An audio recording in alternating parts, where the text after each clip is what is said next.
నమస్కారం. నా పేరు పొల్లం వెంకటేష్. నేను పల్లం నుంచి వస్తున్నాను.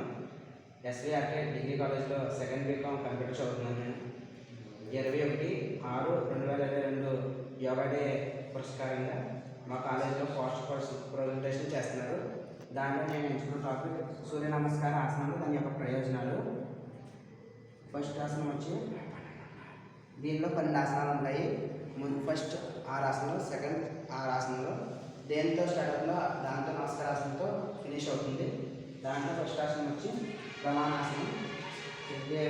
సూర్యుడు ఎదురుగా నుంచుకుని అభిముఖంగా నమస్కరించడం. హస్తోత్తాసనం, చేతులను వెనక్కి పెట్టుకుని చేయాలి.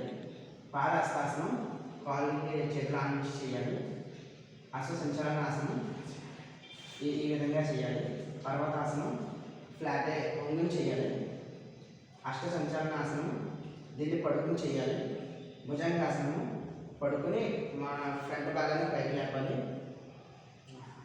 ఇలా మళ్ళీ రిపీట్గా వచ్చి ఫస్ట్ ఆసనంతో మళ్ళీ ఫినిష్ అవుతుంది. ఇలా ఇందులో 12 ఆసనాలు ఉంటాయి. దీంతో పాటు మనం మార్నింగ్ లేగానే సూర్య నమస్కార శ్లోకంలో ఈ శ్లోకం చెప్పుకోవాలి. హిరణ్మయ పాత్రైన సత్సాత్మికం ముఖం తత్వర్ణ భూషణ బ్రహ్మయే సత్యధర్మయ దృష్టయే అనే శ్లోకాన్ని వినడం వల్ల మన నాలుగుని స్ట్రెచ్బుల్ అయ్యి దాంట్లో ఉన్న కొవ్వు గట్ట అంతా కరిగిపోయి మనం మాట్లాడడానికి, చదవడానికి, ఏదైనా చెప్పడానికి, పద్యాలు చేయడానికి బాగా ఉపయోగపడుతుంది.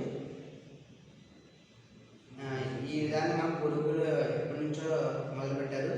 దాన్ని మనం అనుసరించి ఇప్పుడు కూడా కొనసాగుతున్నారు కొంతమంది. అందరూ ఇలాంటి ఆసనాలను కొనసాగిస్తే మన బాడీలో ఉన్న ఫ్యాట్ అంతా తగ్గిపోతుంది.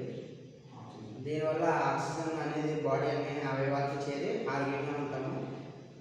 ఈ అవకాశాన్ని ఇచ్చిన ప్రిన్సిపల్ మేడం గారికి, హిస్టరీ మేడం గారికి ధన్యవాదాలు. Thank you.